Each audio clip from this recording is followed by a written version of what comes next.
Obviously, we're going to start with lesson 3. It's a lot easier. The first 2 lessons are just going to give you like different activities and different games that were created through Game Lab just to get you inspired. But I believe you're going to make better games than that. So lesson 3, it says drawing in Game Lab. Now, are you going to draw in Game Lab? No, you're not. You're not drawing in Game Lab. But what we will learn how to do is to change different locations of where our square is going to be at, where our ellipse, which we know is a circle, where that'll be at as well. So we can learn how to move different things later on as far as sprites, different locations and different colors, all that good stuff. So let's jump into it and then we'll see how it works. So in there, we see that on this side, this is the basically like the player, where when you run whatever the game is or whatever you have on in your workspace, which is area where we put our code at, it shows up here. So if I run it right now, then the square is going to show up, okay? Now, obviously, when we put a square in here, I'm going to put a random square in there right quick. We see that one square shows it up here to our top left, the other square shows here. So the question can be is why would that, like, why are you showing this to me? Well, one, right now, the way they do squares is this. Squares go for the top left corner, so this little spot where my mouse is at. And if you look underneath the reset button down here, you're going to see the numbers actually pop up. And so right now, we know that's 200 and 200, and this is where it'll show. So for a square, you're always going to look at the top left corner to see where you're going to put this square at. So in this case, the top left corner is obviously 0 and 0. I mean, right now they're going to give it like accurate numbers, but it's going to be 0 and 0. You can just round it if you want to. And right now, this one is at 200 and 200. And so this is how we're going to get it. The first number is going to give us our X, right? And our X is what's going across. The second number is going to give us our Y, and that's what's going down. So if I hit show grid, from 0 to 400 is our X. So 0 will make it go to your left. 400 will make it go to your right. If I want in between, then the way they count it is this. So it's 0, 50, 100, 150, 200, 250, 300, 350, 400. So that's how the lines are working. So again, in this case, you have you have 0. This is going down on our X. You can look at it down here on the reset so you can see it. So 0, 50, 100, 150, 200, 250, 300, 350, and then 400. So again, when we're looking at how we want to place these, when we're saying that 200 and 200, we're saying that the X is 200, right? And then our Y is going to be going down 200. And so when we add those together, we'll see why it'll just show up right there. And if you get this down pat, then you basically got majority of all the lessons moving forward because you know exactly where to put things at, and that's 2 thumbs up. So let's go ahead and work through this. So on this activity, they tell us to place the 2 rectangles exactly in the corners of the screen, just like the picture. So here's the picture, right? And so we're going to go ahead and put it there. So as when we want to code this rectangle, then we're going to go and look at the corner of it. And right now we're going to put it at this corner. And so right now we're looking at like 350 and 350. All right, so let's go ahead and put our 350 in there. And then 350 again. Run it. And then it'll show up. All right, so again, when it comes down to rectangles, right, they're going to do theirs for the top left corner. So whatever you put this top left corner, that's where it's going to show up. And so again, if I want to just, I want to, let's make sure you understand it. If I want to put it right here at, let's say, where's our, all right, so 300 and 300, you're going to see it actually like move up. So 300 and then 300, all right, and then let's see what happens. Boom, it goes up, all right? But that's not what we want. We want 350 and 350 because we want to get it right. All right, and after that, reset it, boom, and it's there. All right, let's go to the next one.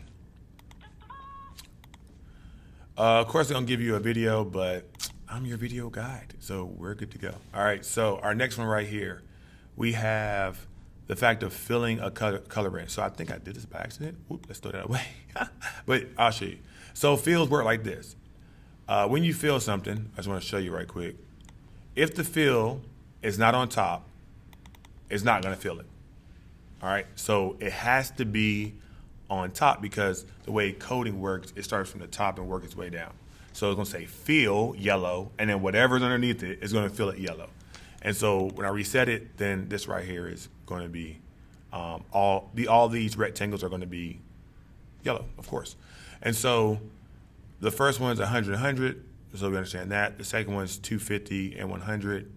Again, 250 is where the X is at, and then we're going down 100, and so that's why we're there. And they wanted to put it underneath this one. So like it was already there. Sorry, wrong one. Our rectangle, and again, we're just changing this number to 100, not 1,000. And then boom, it's right there. It's that simple. All right. So again, why does it equal that? Because if we went over 100 and we went down 200, and so that's why it's right there. And again, you can see it underneath the reset button right there. All right, let's go to our next one.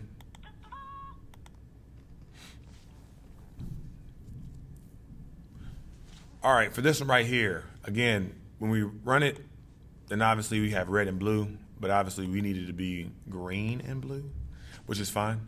So let's reset it.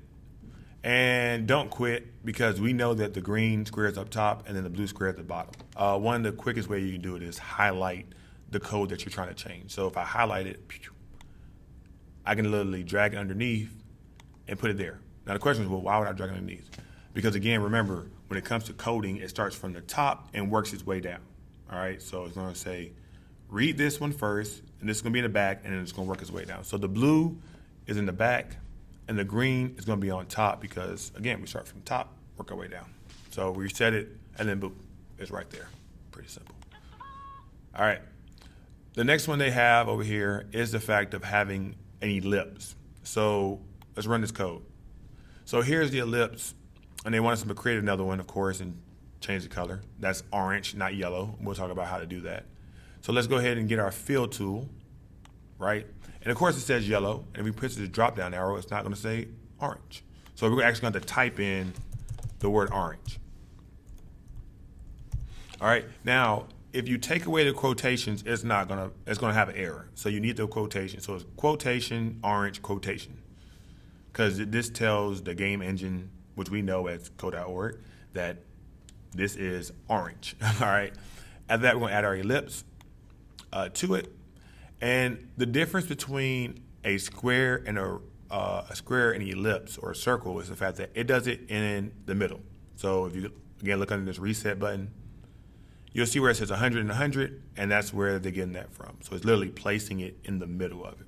When we reset this, it's gonna put it at 200 and 200 because, it's giving you the answer, but that's how it works. So a square goes from its corner, a circle goes in the middle. That's how you're gonna place it when you start doing your activities as you move forward.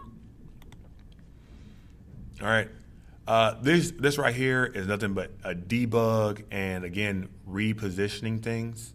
And so I'm gonna do the debug right quick because it's not gonna take that long. So with debugging, if you never did coding before, debugging means that we have the code, but something's wrong with it. So right now, this is what the car needs to look like, and this is what our car looks like, right? Well, yeah, this is how our car looks like. All right, and so how do you change it? Pretty simple. As we talked about before, code runs from the top and works its way down. And so in this case, we're going to highlight it, right? Because we don't want to go through dragging each one. We're just going to take it, stick it at the bottom, and then reset it.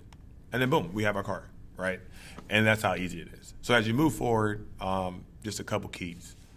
Remember ahead of time, when it comes to coding, it starts from the top and work its way down. You'll always get the picture that you want.